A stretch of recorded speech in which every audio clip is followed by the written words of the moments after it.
이강민의 잡지사 2월호 두 번째 페이지. 휴가 때 해외로 가족여행을 가서도 박물관을 꼭 들르는 박물관 죽돌이 박광일 선생님과 함께합니다. 어서 오세요. 안녕하세요. 박광일입니다. 뭐 폭군 아닙니까? 폭군? 예. 아니 폭군은 아니라 오키나와를 가서 오키나와 박물관 현립박물관 뭐 좋긴 한 재밌긴 가고요. 한데. 그다음에 예. 그 주요 도시들 가면은 굉장히 잘 되어 있는 박물관 갈 때 지나치기가 어려운 부분들이 있습니다. 그리고 특히 최근에 이제 대형 박물관이나 그다음에 메트로폴리탄 뮤지엄 같은 경우 보면은 또 한국관이 있어요. 한국관. 그러면 좀 또 끌린다. 우리 예. 문화유산, 국가유산이 어떤 것들이 거기에 전시되고 있는지 그런 것들을 보고 있으면 좋고 어쨌든 어떤 식솔분들의 반발은 없나요? 심각하죠. 하지만 그냥 인솔한다. 그래서 예. 처음에는 약간 이제 그 설득도 해보고 그다음에 또 회유도 해보고 때에 따라서는 이제 향응을 주기도 하고. 강압적인 예. 이제 협박을 하기도 했었는데 예. 별다른 효과가 없더라고요. 그래서 모든 곳에는 각자 자신들의 생활이 있는 것처럼 저는 이제 뭔가 이렇게 이렇게 쇼핑센터 이런 데 가면 너무 힘들더라고요. 그렇죠. 그러니까 대부분의 남자들이 꼭 그런 건 아니지만 대체로 이렇게 물건만 사갖고 나오잖아요. 그렇죠, 그렇죠. 근데 왜 이렇게 몇 군데를 계속 이렇게 박물관이 박광일 선생님의 시간이라면 네. 사모님의 시간이 또 있네요. 예, 그러면은 예. 아니 저 물건을 샀으면 좋을 것 같은데 네. 왜 계속 안 사고 이렇게 다니지? 이런 생각에 굉장히 그 어려움, 지치고 감정을 느끼게 되는데 이제 제가 아마 박물관에 그런 것 같아요. 그러니까 아니 뭘 이렇게 지정을 해서 다 보러 왔으면 보면 되지. 예. 여기서가 이게 있었네. 그러고 또 저기서 내가 이걸 미처 몰랐구나 이러고 있으니까 팔자 다 읽어보고. 옆에서 볼 때는 비슷한 감정을 가질 수 있겠구나. 그렇습니다. 그래서 서로 각자의 길로 가자. 그래서 지금은, 도시에 도착해서 예. 이제 헤어지는 방식으로 각계 전투로. 네, 이렇게 진행을 합니다. 현명하군요. 예. 자, 이제 2월입니다. 이제 날 풀리고 곧 봄이 올 텐데, 그러면 이제 주변에 가까운 역사 박물관이라든지 나들이 가기도 좋은 때가 될 겁니다. 마침 오늘 선생님께서 우리가 박물관에서 만날 수 있는 아주 특별한 우리의 문화유산을 하나 소개해 주신다고요. 네, 아마 한국을 대표하는 가장 중요한 박물관이라고 꼽는다면 용산에 있는 국립중앙박물관을 그렇죠. 꼽을 수 있을 것 같습니다. 네. 중앙박물관이란 이름에 걸맞게 어떻게 보면 건축물도 완성된 최초의 박물관이라고 할 수가 있는데요.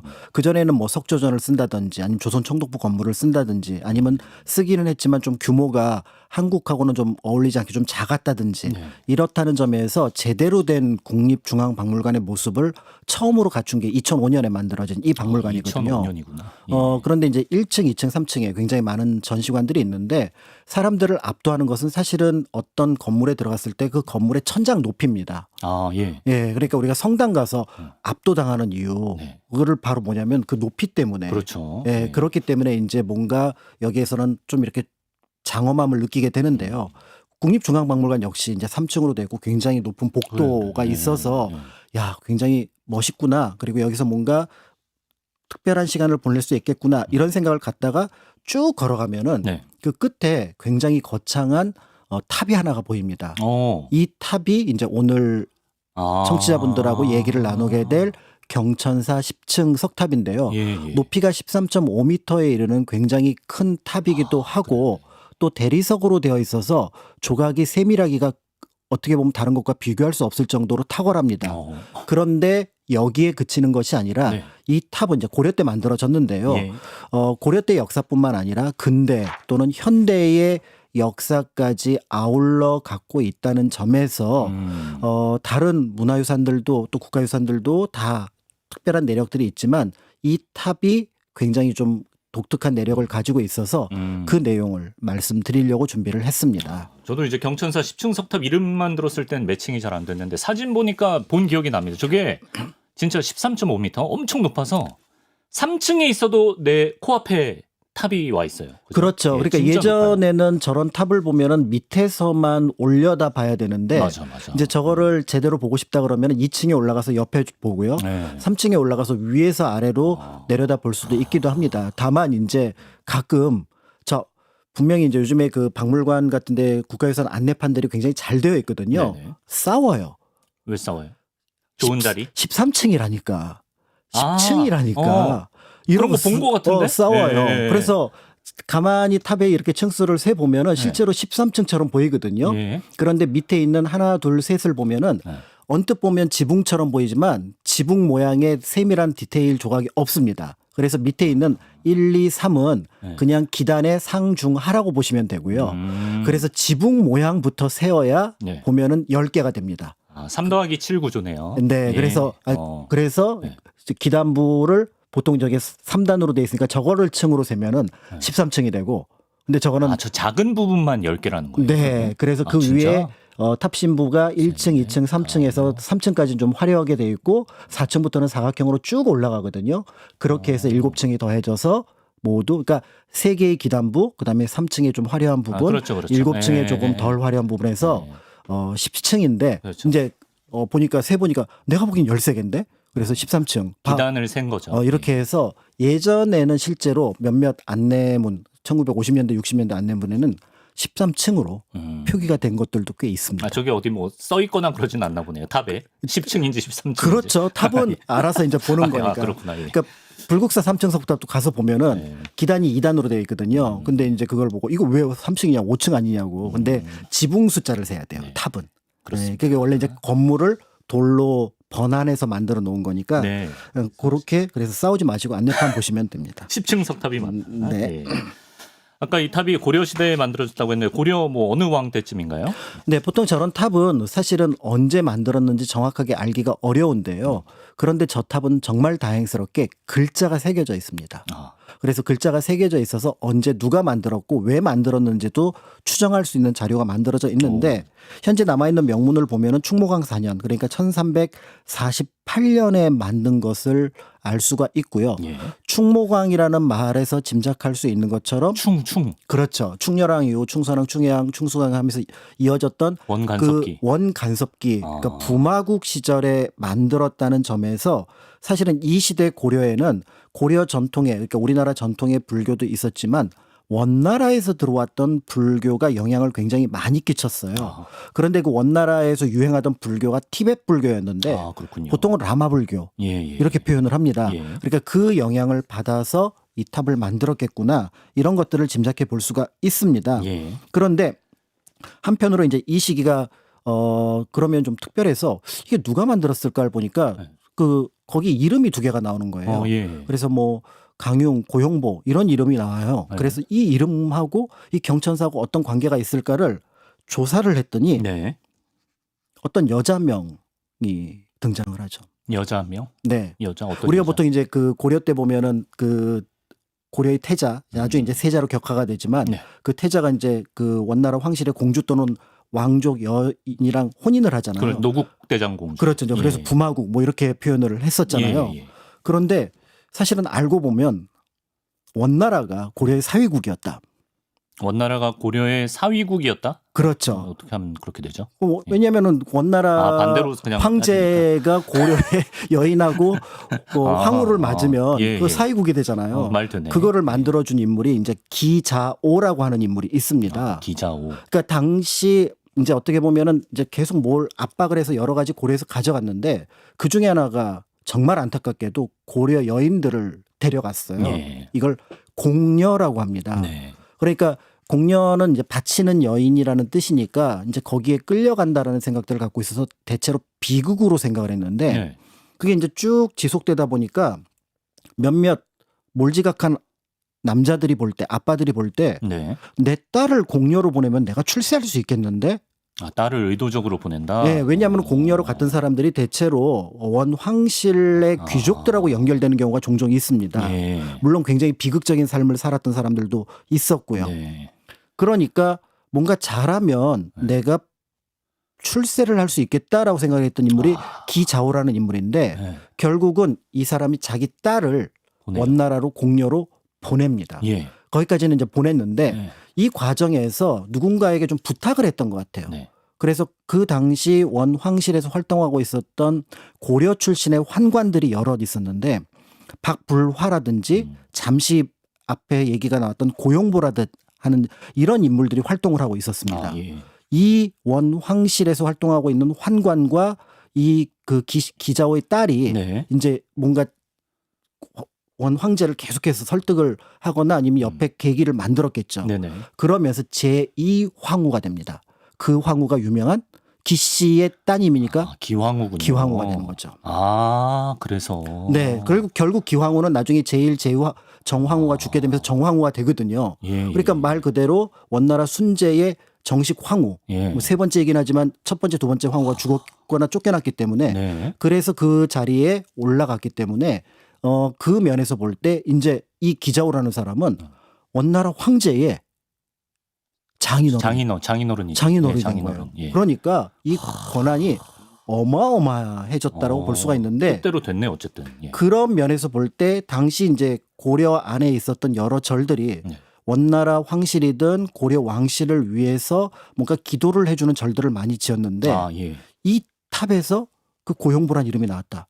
그렇다면 이 탑은 기황후를 위해서 또는 원나라 황실과 고려 왕실을 위해서 발언하기 위해서 이 예. 탑을 만들었겠다. 네. 이렇게 이제 볼 수가 있을 것 같고요. 아, 고용보가 그 기황후를 만든 그 어떤 브로커 같은 역할을 했기 때문에. 그렇습니다. 환관이기 때문에. 그러니까 서로 이제 이득이 되는 거예요. 네. 윈윈. 왜냐하면 환관으로 볼 때는 고려 여인을 황후로 만들면 굉장히 큰 권력을 가질 수 있거든요. 실제로 고용보 같은 경우는 자정원사라 그래가지고 그 황실의 그 황후의 재정을 담당하는 그 관청의 장이 됩니다. 네. 엄청난 권한을 행사를 하거든요. 예. 근데 거꾸로 기황후도 만약에 그런 고려 출신의 황관들의 도움이 없으면 황후나 아니면 권력을 유지하기가 어렵습니다. 그러네요. 이제 그런 부분들이 있었기 때문에 실제로 이제 이 경찬사 탑은 우리가 조금 이렇게 볼 때 네. 되게 멋있는 것과는 어울리지 않게 스토리는 기황후를 위해서 만들었구나. 그렇군요. 이렇게 볼 수가 있는데 예. 그런데 이제 다르게 생각을 해보면은 당시 원나라 황제 황후를 위해서 만든 탑이니까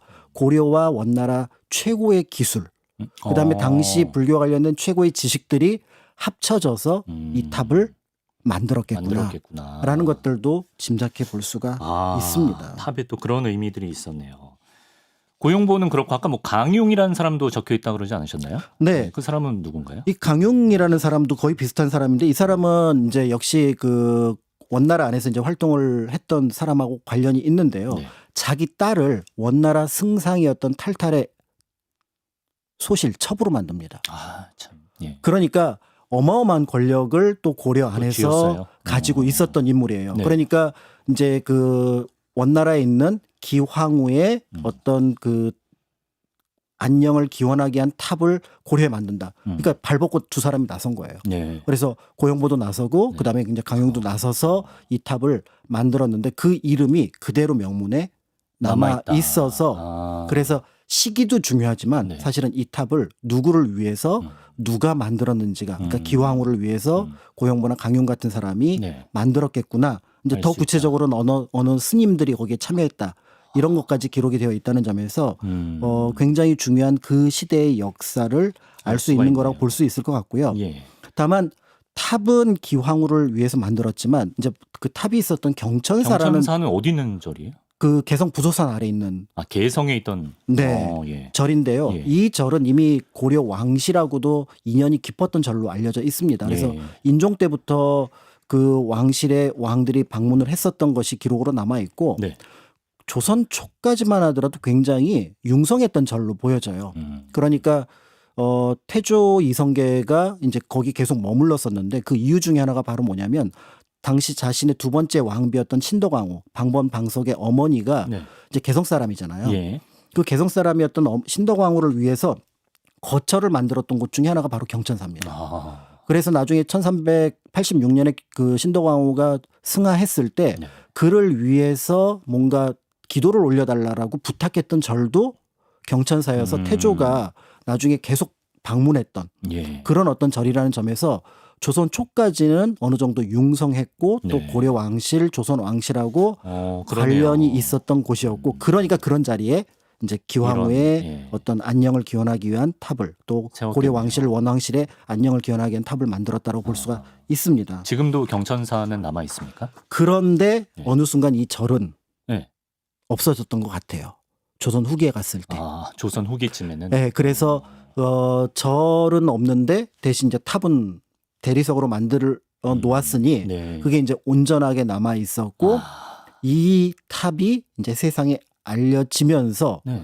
앞에서는 이제 고려 조선 초의 역사였습니다만은 그렇죠. 갑자기 이제 근대 역사의 이 탑이 뭔가 불길한 어떤 조짐의 불길하다. 어떤 상황에 휘말리게 됩니다. 이제 우리 근대사가 좀 녹아있는 스토리를 알 수 있을 것 같은데 말씀하신 대로 이 탑이 절도 없이 덩그러니 혼자 있다가 세상에 알려지게 된 계기가 있었는데 그 계기의 중심에 한 일본인이 있다면서요. 그렇습니다. 이제 그 근대사 특히 국가유산, 문화유산 공부하시는 분들에게는 워낙 익숙한 이름인 관야정, 그러니까 세키노 타다시라고 하는 인물입니다. 세키노 타다시. 예. 네, 이 세키노 타다시가 1902년부터 일본 정부의 촉탁을 받아서 예. 한 2달 정도 우리나라에 있는 문화유산들을 싹 다 조사를 합니다. 아, 그러니까 1902년이면은 대한제국이 한창 어떻게 보면은 자신의 지금- 목소리를 내고 있던 예, 시기였었거든요. 그쵸? 예. 그런데 이 시기에 일본 정부에서는 무슨 생각이었는데 조선에 있는 문화유산을 조사를 다 하게 한 거예요. 아, 그러면서 62일 동안 조사를 했으니 네. 굉장히 이제 어떻게 보면은 치밀하게 조사를 했고요. 예. 그리고 나서 거기에서 끝난 것이 아니라 1904년에 공식 보고서를 발간을 합니다. 조사 결과 보고서. 그렇죠. 예. 그러니까 공식 보고서가 발간이 되니까 자연스럽게 거기엔 사진, 그다음에 보고 내용 이런 것들이 있으니까 이 보고서가 이제 어떻게 보면 한국 문화유산에 대한 일종의 소개서가 되는데 예. 이거를 그런데, 누가 가져가냐면은 예. 도굴꾼들이 이 도굴꾼들이 보고서를 활용을 합니다. 보고서를 손에 넣어요. 그렇죠. 아. 그러니까 여태까지 조선에 가서 우리가 뭘 훔쳐와야 될지 뭘 어떻게 보면 도구를 해와야 될지를 몰랐는데 그랬겠지. 세키노 타다시의 이 문서를 그 보고서를 보면은 사진 있죠. 지도 위치 있죠. 그다음에 역사적 평가 있죠. 보물지도네. 그렇죠. 예. 그러니까 만약에 그쪽에 있는 군과 민의 어떤 저항을 네. 뭔가 회피할 거나 넘어설 수만 있다면 네. 거기에 있는 문화유산을 가져오는 것은 크게 어렵지가 않겠다. 아. 그러니까 몰래 가져오는 거는 도굴이 되는 거고. 그렇죠. 그다음에 이제 뭐 무력을 압박해서 뭐 발굴 형식을 띌 수도 있겠고 이런 방식들을 하게 되니까 네. 결국 이제 이 부분에서 이제 우리나라 문화유산이 일본에 있는 알려지지 않아야 될 사람들한테 알려지게 되는데 네. 여기에 경천사 10층 석탑의 사진도 올라가 있었는데요. 그래요? 그 당시 찍은 사진이 저 사진인가요? 그렇습니다. 와. 그러니까 이제 저게 멋있긴 있을 멋있다. 때 예. 이제 대부분의 이제 그 도굴꾼들은 볼 때 멋있군. 끝. 네. 저걸 뭐 너무 크잖아 일단. 예, 개인이 움직이기에는. 예, 저거는 딱 보면서 그런가 보다. 뭐 탑이 있네. 예. 근데 우리의 목표는 저게 아니라 그 경천사가 있는 그러니까 저 10층 석탑이 있는 근처에 그 고려 때 고분들입니다. 근데 그 안에서 이제 고려청자 작은 것들이 나오니까. 예, 그래서 고려청자 같은 경우 수만 점이 이 시대에 이제 그 어떻게 보면은 유통이 됐다라고 할 정도니까 네. 그 개성 일대 모든 무덤은 이때 파헤쳐졌다고 보고 네. 볼 수가 있는데요. 예. 그런데 보통의 도굴꾼들은 보고 탑이구나. 크다. 그러고 넘어왔을 걸 그렇죠. 노렸던 인물이 있습니다. 저 큰 탑을 누가 그러니까요. 노렸나요? 아니 그러니까 이게 납득이 안 되는데 네. 당시 일본 국내성이었습니다. 국내성 대신이었던 다나카 미스아키라는 인물이에요. 네, 다나카. 이 다나카 미스아키가 1904년에 이 보고서를 보고 이미 점을 찍어놨던 걸로 추정이 됩니다. 경천사 10층 석탑을요? 네, 그래서 1907년에 순종의 가래에 특사로 왔는데요. 예. 이때 탑을 훔쳐갑니다. 저걸 어떻게 이게 중장비도 없잖아요, 저 때는. 이게 훔쳐갔다라고 해야 될지 그냥 들고 갔다고 해야 될지를 참 애매한 부분인데요.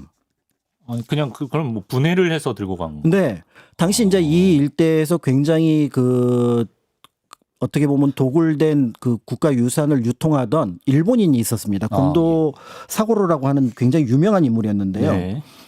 형식적으로는 고물상을 했지만 이제 문화유산을 불법 유통하던 인물이었는데 네. 이 사람한테 의뢰를 했던 것 같대요. 그래서 이제 곤도는 일본 사람 수십 명을 데리고 탑을 헐러 간 거예요. 탑을 헐어버려요. 왜냐하면 네. 저게 대리석 탑이니까 사실은 블럭처럼 돼 있어요. 그러니까 크게 훼손 안 하고 자를 수가 수십 있구나. 개를 하는데 물론 이제 그 과정에서 자른 것도 있고요. 이렇게 수십 개로 이제 헐어 가려고 하니까 동네 사람들이 처음에 뭐지? 그러니까 1907년에 이제 을사늑약으로 이제 어떻게 보면 좀 망국의 기운이 들고 있었던 시기긴 하지만 예. 그럼에도 불구하고 주민들이 개성 사람들은 이건 화나지. 아니지 네. 하면서 막습니다. 네. 더 나아가서 이제 일본 그 개성의 군수까지 온 거예요. 예. 그래서 당신 누굽니까 그랬더니 나 지금 일본의 높은 분의 명을 받고 왔어라고 하는 거예요. 곤도가. 예, 예. 그래서 뭐 하는 사람이냐 그랬더니 나 지금 뭐 그 국내부 대신 몰라? 다나카? 그랬더니 다나카가 누군데 뭐 이랬겠죠. 그러면서 아니 이 탑 지금 뭐 하려고 그러니까 지금 이게 그 조선 대한제국의 황제께서 네. 다나카 미스아키한테 선물로 주신 거라서 내가 가져가는 거다. 아, 우리 황제가? 네. 네. 이렇게 얘기를 한 거예요. 예, 예. 그러니까 그 군수가 뭐라고 얘기를 하냐면 좋다 당신 말이 맞으면 대한제국 내부 대신에 그 증명서를 받아와라. 증거 가져와라. 예, 그렇죠. 예. 그러니까 내부 대신 증명서 가져와라. 그 전까지는 이 탑 못 건드린다. 잘했네. 예. 너무 기본적이잖아요. 예. 그리고 우리나라 그 황제가 그거를 선물로 줄 이유도 없고요. 아, 그럼요.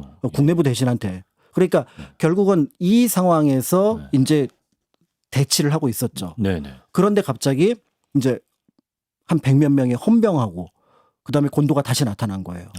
그리고 마을 사람들을 이제 총칼로 밀어내고 이 탑을 불법으로 해체를 해서 40개의 박스에 담은 겁니다. 40개로 나눠서 담아서. 네, 40개의 상자에 나눠서 담아가지고 총총이 사라진 거예요. 무력으로요. 네, 그러니까 이제 마을 사람들이 땅을 치면서 이게 뭐냐 당연하지. 하면서 일단은 그 소 달구지가 끌고 갔던 흔적을 쫓아갔어요. 예. 그랬더니 개성역으로 간 거죠. 개성역으로. 그래서 이제 개성역까지 간 게 확인이 돼서 이제 당대 사람들은 믿어 의심치 않고 이거 부산으로 가져갔다. 그래서 일본으로 가려면 개성역에서 이제 그 서울역으로 가져가서 서울역에서 다시 경부선이 있으니까 부산역으로 가져갔다. 네. 이렇게 이제 나서 그게 이제 신문에 대서특필이 되는데 네. 실제로는 이제 부산으로 가져가지 않고 네. 이제 제물포 인천으로 가져가서 배를 타고 가져가서 일본 국내 성 관할에 있었던 도쿄에 있었던 제실박물관, 그러니까 황립박물관이라고 할 수 있는 그 제실박물관으로 옮겨간 것까지는 이제 확인이 됐습니다. 지금 도쿄에 가면은 많은 분들이 가는 우에노공원 근처에 보면은 국립 도쿄박물관 있거든요. 그 도쿄박물관이 바로 제실박물관의 그 전신, 그러니까 후신인데 그 자리에 이 40개의 상자를 옮겨 놓은 게 확인이 된 거죠. 그러면 거기 일본에서는 다시 조립을 했나요? 이제 일단은 40개 박스를 놓고 박스만. 이제 그 상태에서 이제 문제가 발생을 합니다. 이제 이 문제가 발생했던 이유는 뭐냐면 일단은 마을 사람들이 이걸 그렇게 막았던 이유는 뭐냐면 당시 이 마을 사람들에게 이 탑은 그러니까 뭔가 기도를 하면은 치료를 잘해준다는 효험이 있다라고 믿었었어요. 그런 의미가 또 있군요. 예, 그래서 그걸 약황탑이라고 불러서 이제 보존을 했던 부분들이 있었는데 이 상황이 이제 당시에 언론에 노출이 되기 시작합니다. 그러니까 특히 이제 당시 우리가 알고 있었던 대한매일신보에서는 넉 달에 걸쳐서 계속해서 특집 기사를 내는 거예요. 반출됐다. 이 불법 반출에 대한 어떤 문제점 그리고 다나카 미스아키 누구인가 그건 어디로 갔나 이 내용들이 계속해서 언론에 노출이 되니까 이게 어떻게 되냐면 일본 쪽에서 대한매일신보를 받았습니다. 그래서 일본의 만조보 이조신문 같은 경우에서도 이거 부당하다. 이거 무슨 말이냐. 아니 일본에 대신 좀 되는 사람이 남의 나라 가서 국가유산을 훔쳐오느냐. 이런 부분들이 문제가 있었고요. 이제 여기에 대해서 일부 신문들 뭐 마이니치 같은 경우는 그렇지 않다. 이거 우리가 취재한 바에 따르면 대한제국 황제가 좋다. 이렇게 얘기를 한 거죠. 가짜 뉴스네. 네, 가짜 뉴스가 그때도 이제 펼쳐진 거죠. 그러면 이제 가짜 뉴스가 나오면 어떻게 해야 돼요? 팩트 체크 들어가야죠. 들어가야죠. 그 팩트 체크 들어갔던 분이 그 유명한 누구지? 호머 헐버트 박사. 갓버트 선생님. 네. 우리 헐버트 박사님. 저 중요할 때마다 나오시네. 현장 조사 들어갑니다. 취재 들어갑니다. 그래서 여기가 탑이 있던 자리지요. 사진 찍고 그다음에 주민들 증언 찍고 그다음에 이제 여러 가지 취재 조사에서 이거 황제가 허락한 적 없고 그러니까 이 내용을 코리아 리뷰라고 하는 당시 이제 그 헐버트 박사가 운영하던 영자 신문에다가 이거를 실은 거예요. 그러니까 이 내용들이 이제 전말이 이제 실리게 되고 그 내용을 다시 이제 재팬 메일하고 그다음에 뉴욕 포스트에 이제 실리게 되니까 일본으로 볼 때는 일종의 이제 국가적인 망신이 되는 거고 더 나아가서 헐버트 박사가 이 자료를 그대로 가지고 1907년이잖아요. 1907년에 우리가 알고 있었던 헤이그 밀사. 그때 헤이그 가서도 유럽 언론에 이거를 터뜨립니다. 이 사건을 경천사가 언급이 됐겠네요. 그러니까 일본이 어떤 나라냐. 지금 뭐 을사늑약이니 뭐니 하는 걸 얘네들이 그 원리 원칙대로 그러니까 정당하게 할 나라가 아니다. 봐라. 이런 일이 있었다. 그러니까 유럽 나라들이 다른 건 모르겠는데 야 이거는 조금 무리 아니야? 이제 이런 어떤 판단을 하게 됐던 거고. 내가 한국을 빛낸 100명의 사람들의 호모 박사님 꼭 넣어야 된다 그랬는데. 2부 만들죠. 진짜. 진짜 너무 훌륭하신 분이네, 진짜. 네. 예. 이제 이렇게 되니까 이 경천사 10층 석탑 사건은 단순하게 국가유산 문제를 넘어서서 이제 외교 문제, 정치 문제가 되어버린 거잖아요. 예. 그러니까 당시 이제 일대 통감이 이토였는데 이 사람은 뭐 국가유산 우리나라가 훔쳐갔던 사람이고 네. 그다음에 이제 손해 통감이라는 사람이 있습니다. 이 사람이 있었는데 이 사람은 국가유산 그 약탈에 굉장히 관심이 많았던 인물이에요. 네. 그래서 일본 그 관리들하고 무슨 얘기를 했던 기록이 남아 있냐면 야, 그 고종 황제가 준 걸로 하면 안 돼? 고종 황제를 협박을 하자. 예. 이제 이 생각까지 했던 거예요. 예. 근데 이제 3대 총독으로 통감으로 왔던 그리고 초대 총독이었던 데라우치 같은 경우는 네. 정무 감각이 있었던 사람인 거죠. 이게 아니 우리가 지금 조선을 식민지로 삼는데 탑 하나가 문제가 되는 거는 곤란하지 않느냐. 이거 돌려주자. 괜히 분쟁 만들지 말자. 그렇죠. 그래서 다나카한테 연락을 합니다. 그거 제실박물관에 있는 거 돌려주라. 예. 근데 이때는 다나카하고 데라우치하고 누가 힘이 더 낫다 위에다 아래다가 가늠이 안 되던 시기였어요. 그러니까 다나카는 국내부니까 국내성이니까 일본 황실을 담당하는 대신이잖아요. 여기는 총독이고 그러니까 이제 나중에 통감에서 총독이 돼서도 그 요구를 하거든요. 그러니까 거기에 대해서 다나카가 받아들이질 않습니다. 그러다가 데라우치가 이제 그 총독에서 물러나서 일본 총리가 됩니다. 그럼 이제 더 높아진 거죠. 더 높아지는 거죠. 돌려주라. 그럼 하라면 해야죠. 이제는 이제 약간의 이제 명령조가 되니까 다나카는 이제 울며 겨자 먹기로 그거를 반환을 합니다. 그렇다면 우리 뭐 데라우치가 좋은 사람은 아닌 거고 결코 아닙니다. 침략을 용이하게 하려고 두 가지 목적이었는데 첫 번째는 침략을 용이하기 위해서였었고요. 그러니까 더 큰 대한제국을 어떻게 보면 식민지로 만드는 과정 속에서 탑이 문제 제기가 되는 것은 곤란하고 두 번째는 사실은 이렇게 되면은 총독부는 한반도의 재산을 관할을 합니다. 일본 열도의 재산은 일본에서 관할을 하는 거죠. 근데 총독부가 바라볼 때는 경천사 탑은 어디에서 관할해야 되는 거냐면 한반도 안에서 관할을 해야 되는 거기 때문에 소관을 이쪽으로 자기 관할에 놓고 싶어서 라고 했던 거죠. 그거를 짐작할 수 있는 게 뭐냐면 그러면 이 사람들이 국가유산에 관심이 있으면 이거 40개를 이제 박스를 다시 옮겨왔을 거 아니에요. 그러면은 그걸 경천사에서 재조립을 해야 됩니다. 그런데 그렇지 않고 당시 이제 총독부 박물관으로 넘겨버려요. 총독부 박물관에 넘겼는데 딱 보니까 많이 망가진 거예요. 부재들이. 아무리 블럭 같다 그래도 그렇죠. 40개로 나눴는데. 이거 복원하는데 그랬더니 돈 들어가고 힘들어서 안 됩니다. 그러니까 40년 동안 그 당시 이제 그 총독부 박물관이 경복궁 안에 있었거든요. 그 옆에다가 그냥 쌓아놓는 그러니까 일종의 방치된 형태로 40년 동안 있었다는 점에서 이들의 의도는 뭐 좋은 의도가 아니라 그냥 외교 문제 없애고 더 나아가서 총독부 재산을 관리하는 차원이었다라고 보시면 될 것 같습니다. 국중박에 있는 저 멋있는 유산이 이런 순환의 역사를 겪은 줄은 몰랐습니다. 어쨌든 지금 국중박의 탑이 온전히 저렇게 서 있는 걸 보면 결국엔 복원을 해낸 거잖아요. 그렇습니다. 그래서 우리가 광복 이후에도 저 존재는 충분히 알고 있었고 그런데 누구도 손을 못 대는 상황이었었는데요. 일본에서 이제 미술사 공부하고 오셨던 임천이라고 하는 선생님이 이제 국립박물관 학예관으로 왔는데 그냥 둘 수 없다라고 판단을 했던 것 같아요. 그래서 복원하자. 그래서 각계 전문가들을 모아서 1960년에 드디어 그러니까 경천사 10층 석탑이 그 옛날 개성 경천사에 있던 모습과 유사하게 복원이 됩니다. 다만 이제 당시 복원에 대해서 보면은 예를 들어 뭐 상륜부 모습이나 이런 것들은 실제 모습하고 좀 달랐다라는 평가도 있지만 당대의 이 국가유산 전문가들은 최선을 다해서 어쨌든 그 모습 그대로 복원하려고 애를 썼고요. 그렇게 해서 하다 보니까 문제는 이 그 상자들이 마지막 도착했던 것이 총독부 박물관이 경복궁 안에 있었다 그랬잖아요. 그렇죠. 그러니까 그 자리에서 복원을 합니다. 경복궁에서. 그러니까 한때 저게 어디 있었냐면 건축문 안에. 저랬구나. 94년도에도. 그래서 심지어는 제가 중학교 때 사생 대회를 경복궁으로 가서 저 탑을 그려서. 근데 저 모습도 운치 있고 좋은데요? 상을 받았어요. 상도 받으셨어요? 저게 원래 궁궐에 탑이 있으면 안 되잖아요. 아, 그렇군요. 유교 국가구나. 아, 그러네. 국가니까. 아, 그러네. 그러니까 그거를 제가 전혀 몰랐던 거였고 그래서 저걸 그려서 멋있다. 경복궁 가서 보니까 저게 제일 멋있는 거예요. 네. 저걸 그려서 상을 받았는데 그 나중에 상이 역사 쪽에서 한 자리 하게 되실 때 저게 또 문제가 될 수 있어요. 그때 사생대회 때 그린 그 그림이 어쨌든. 네. 아무튼 그렇게 그래서 한동안 이제 자리를 잡고 있었는데 네. 이제 저거를 이제 매년 체크를 합니다. 왜냐하면 대리석 재질은 화강암하고 달라서 굉장히 약하거든요. 그리고 한번 파손이 됐던 거를 복원을 했던 부분이었으니까. 예. 그런데 이제 1994년쯤에는 이거 문제가 많다. 복원했던 데가 다시 떨려 나가고 하니까 이거 이제 어느 정도 우리 좀 기술이 찼으니까 네. 이거 다시 한번 제대로 복원을 하자. 네. 이런 과정 속에서 이제 해체 복원을 1995년부터 시작을 하게 되는데 말 그대로 정밀 보존 처리 작업에 들어가게 됩니다.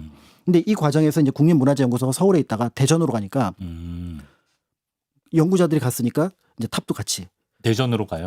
그래서 예. 대전에서 최종적으로 마지막 정밀 보존 처리 작업을 하게 되고요. 아, 그리고 마침 그 시기에 새롭게 국립중앙박물관을 용산에 짓는데 2005년. 저 대리석 탑은 밖에 두기가 조금 곤란하니 실내에 두자. 근데 용산에 새로 지은 그 박물관이 저 탑이 들어갈 정도로 높은 층고가 거예요. 어마어마해. 예, 사실은 그런 건물이 없잖아요. 예. 그러니까 그러면은 이제 그 안에다가 세울 계획을 세워서 그래서 이제 그 탑의 부재가 대전의 국립문화재연구소에서 이제 그 막 개관을 앞둔 국립중앙박물관 오게 되고요. 네. 역시 이제 전문가들이 와서 넉 달 동안 조립을 합니다. 그 박물관 안에서. 네. 그래서 2005년 10월 달에 이제 새 국립중앙박물관이 이제 생겨날 때 네. 개관을 할 때 이제 우리가 그 1층 복도를 역사의 길이라고 하거든요. 그래서 딱 매표를 하고 딱 그 홀 같은 데를 통해서 들어간 다음에 쭉 끝 들어가면 저 멀리 뭔가 탑이 보이는데 이제 맞아요. 가까이 갈수록 이제 거창한 아, 그 어떤 위용을 자랑하는 그 탑을 우리가 볼 수 있게 되었습니다. 네. 이렇게 우리나라 국보 제86호입니다. 경천사 10층 석탑. 오늘 배운 역사 이야기를 듣고 한번 국립중앙박물관 방문해 보시면 또 감회가 남다르실 것 같다는 생각이 들고요. 그 밖에도 우리나라 뭐 국가유산이 참 많이 있는데 오늘 하필 경천사 10층 석탑을 소개해 주신 이유가 있으실 것 같아요. 이제 끝으로 마무리 말씀. 보통 이제 국가유산 같은 경우 보면은 그게 이제 뭐 돌로 되어 있든 나무로 되어 있든 또 뭐 금속 재질로 되어 있든 그냥 하나의 물건입니다. 네. 그래서 이제 물건이구나, 예쁘게 되어 있구나 이렇게 보고 있긴 하지만 그냥 한 번만 더 생각을 하면은 그 물건을 만든 분들이 있잖아요. 네. 그러니까 만든 사람들은 어떤 생각으로 만들었을까 하나. 그다음에 두 번째는 그거가 뭐 300년, 1000년, 2000년 이렇게 시간을 버텨올 때 누군가는 그걸 지키기 위해서 노력을 했습니다. 네. 그러니까 보존 유지하기 위해서 굉장히 노력을 했는데 네. 그 사람들은 누굴까라는 것들을 생각을 하게 되고요. 개성 주민들이 될 수도 있고 복원하려던 사람들이 있을 수도 그다음에 있고. 이제 뭐 또 한편으로 그걸 지키기 위해 노력했던 헐버트 박사 같은 그렇죠. 헐버트 박사님. 그다음에 대한매일신보의 베델 사장님 이런 분들이 있었으니까 그런 사람들도 이제 떠올릴 수 있을 것 같고 그럼 이제 세 번째 그렇다면은 저 탑은 나에게 어떤 얘기를 하고 싶을까? 그러니까 그 자리에 개성에 거의 한 1000년 한 6, 700년 있다가 다나카한테 끌려갔잖아요. 그래서 그 머나먼 이국 땅에 박스 안에 갇혀 있었던 탑은 무슨 얘기를 하고 싶었을까? 그러다가 다시 돌아왔는데 고향에 돌아왔는데 박스 밖을 못 나가는 거예요. 그렇죠. 그러다가 1960년에 처음 세상의 빛을 봤는데 여긴 개성하고 비슷한데 서울이네, 한양이네. 내가 있을 곳은 아닌 것 근데 뭐 궁궐이니까 예. 뭐 더 승격했나? 그러다가 다시 또 이제 의사들 같은 사람이 옷을 입고 와서 잠시 치료를 할게요라고 하고 다시 실내로 들어섰을 때 그 탑이 무슨 얘기를 해주고 싶을까? 이제 이런 얘기들을 하다 보면은 죽어 있는 물건이 아니라 그러니까 살아있는 역사의 한 부분으로서 국가유산이 관람객들하고 어떻게 보면 만날 수 있지 않을까라는 생각을 해봅니다. 이래서 박물관에서 시간이 오래 걸리시네. 문화재 한 점 한 점 다 대화를 하고 계시네. 네. 가만히 보면 걔가 뭔가 얘기를 꺼내거든요. 그러면은 그 얘기에 대해서 난 뭐라고 대답을 해야 되지? 역사를 알아야 그 얘기가 들릴 것 같습니다. 오늘 아주 좋은 시간이었던 것 같아요. 고려시대부터 쭉 이어져 왔고 또 한국 근현대사가 담겨있는 멋진 우리의 유산입니다. 경천사 10층 석탑 이야기 만나봤습니다. 박광일 선생님 고맙습니다. 감사합니다.